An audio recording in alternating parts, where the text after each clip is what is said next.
آپ صلی اللہ علیہ وسلم نے جو میں نے پہلے چیز عرض کی کہ آپ کے بارے میں جن چیزوں کا ارشاد فرمایا تھا عثمان غنی کے بارے میں، اس میں ایک روایت جو حضرت عبداللہ ابن عمر رضی اللہ تعالیٰ عنہ کی ہے اور ابن ماجہ میں موجود ہے، اور وہ یہ کہتے ہیں کہ ہم ایک دفعہ حضور اکرم صلی اللہ علیہ وسلم کے ساتھ گزرے، بیٹھے ہوئے تھے، تو آپ کے پاس سے ہم بیٹھے ہوئے تھے صحابہ حضور کے پاس، اور ایک شخص پاس سے گزرے اور انہوں نے اپنے چہرے پر، اپنے سر پر کپڑا ڈالا ہوا تھا۔ جیسے گرم علاقوں میں آپ کو پتہ ہی ہے کہ لوگ دوپہر کے وقت باہر نکلتے ہیں تو اپنے سر کے اوپر کوئی کپڑا ڈال لیتے ہیں، کوئی رومال چادر وغیرہ ڈال لیتے ہیں۔ تو کہتے ہیں کہ ایک شخص اس طرح گزر رہے تھے، تو رسول اللہ صلی اللہ علیہ وسلم نے اس کو دیکھ کر کہا کہ یقتل فیہا ھذا المقنع یومئذ مظلوما، کہا کہ حضور اکرم صلی اللہ علیہ وسلم ہم سے کچھ فتنوں کا ذکر کر رہے تھے کہ فتنے آئیں گے میرے جانے کے بعد،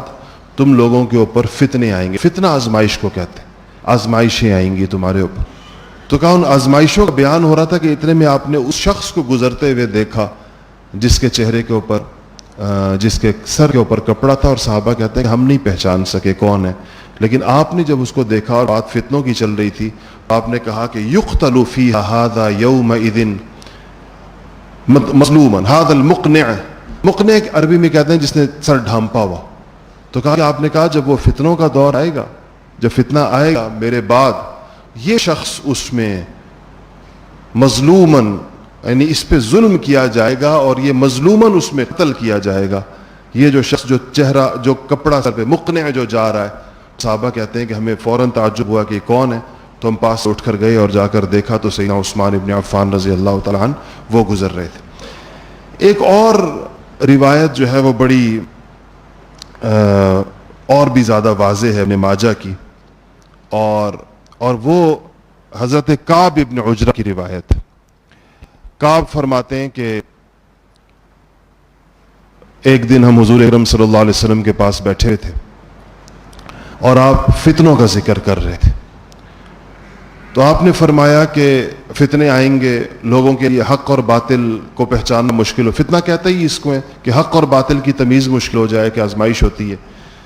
تو کہا کہ اتنے میں ہم نے ہمارے سامنے سے ایک شخص گزرے، اور وہ وہی روایت کہتے ہیں کہ وہ ان کا چہرہ یا سر انہوں نے ڈھانپا ہوا تھا۔ تو آپ صلی اللہ علیہ وسلم نے فرمایا کہ جب فتنہ ہوگا تو ھذا یومئذ علی الہدی، آپ نے کہا کہ یہ شخص جو جا رہا ہے یہ ہدایت کے اوپر ہوگا، یہ درست بات کے اوپر ہوگا جب اختلاف پیدا ہوگا۔ تو عجرہ کہتے ہیں کہ ہم گئے اور ہم نے جا کے کہا کہ کس کے بارے میں، چونکہ اشارہ کیا تھا تو وہ گزر رہے تھے، تو ہم گئے اور جا دیکھا تو عثمان غنی ہے۔ تو کہتے ہیں ہم ان کو دونوں کندھوں سے پکڑ کر حضور اکرم صلی اللہ علیہ وسلم کے پاس لے آئے، اور ہم نے کہا کہ ھذا یا رسول اللہ، یا رسول اللہ یہ ان کے بارے میں آپ نے ارشاد فرمایا؟ آپ نے فرمایا کہ نعم ھذا، میں نے ان کے بارے میں کہا کہ جب فتنہ ہوگا تو یہ ہدایت کے اوپر ہوں گے۔ اسی روایت کے بارے میں جو ایک حدیث ہے کہ جو حضرت ابو حبیبہ کی روایت ہے، اور وہ کہتے ہیں کہ جب حضرت عثمان اپنے گھر میں محصور تھے تو حضرت ابو ہریرہ رضی اللہ تعالیٰ عنہ تشریف لائے، گھر میں داخل ہوئے، اور انہوں نے حضرت عثمان سے کہا کہ میں یہ جتنے لوگ گھر میں ہیں اور گھر سے باہر ہیں، میں ان کو حضور اکرم صلی اللہ علیہ وسلم کے زمانے کی ایک بات یاد دلانا چاہتا ہوں، اگر آپ اجازت دیں۔ تو عثمان نے اجازت دی، تو کہنے لگے کہ حضرت ابو ہریرہ نے کہا کہ ہم رسول اللہ صلی اللہ علیہ وسلم کے ساتھ بیٹھے ہوئے تھے، آپ نے فرمایا کہ انکم تلقون بعدی فتنۃ و اختلافا، میرے دنیا سے چلے جانے کے بعد تم لوگ آزمائشیں اور اختلاف دیکھو گے، آئیں گی تمہارے اوپر، صحابہ سے فرمایا۔ تو کہتے ہیں کہ ہم نے کہا کہ یا رسول اللہ جب ایسی اختلاف پیدا ہو جائے، جب ہوگا جو آپ فرما رہے ہیں، تو ہم کس کا ساتھ دیں؟ ابو ہریرہ کہتے ہیں ہم نے یہ پوچھا، تو کہ ہمیں رسول اللہ صلی اللہ علیہ وسلم نے فرمایا کہ علیکم بالامین واصحابہ واشار الی عثمان، کہا کہ آپ نے فرمایا کہ اس وقت تم لوگوں پر لازم ہے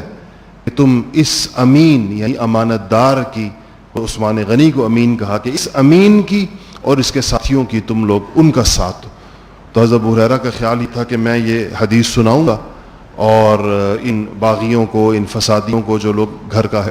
حصار کیے ہوئے ہیں، تو شاید یہ حدیث سن کر یہ لوگ سمجھ جائیں کہ بالکل اس موقع کے لیے ہے کہ اس موقع پر تو رسول اللہ صلی اللہ علیہ وسلم نے ہمیں عثمان غنی کے ساتھ کھڑا ہونے کا کہا ہے، کجا یہ کہ ہم ان کے گھر کا محاصرہ کر لیں اور ان کی جان کے درپے ہو جائیں۔ لیکن ابو ہریرہ رضی اللہ تعالیٰ عنہ کی یہ کوشش جو ہے یہ کامیاب نہیں ہوئی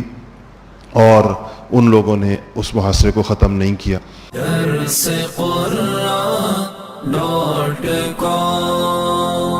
www.darsequran.com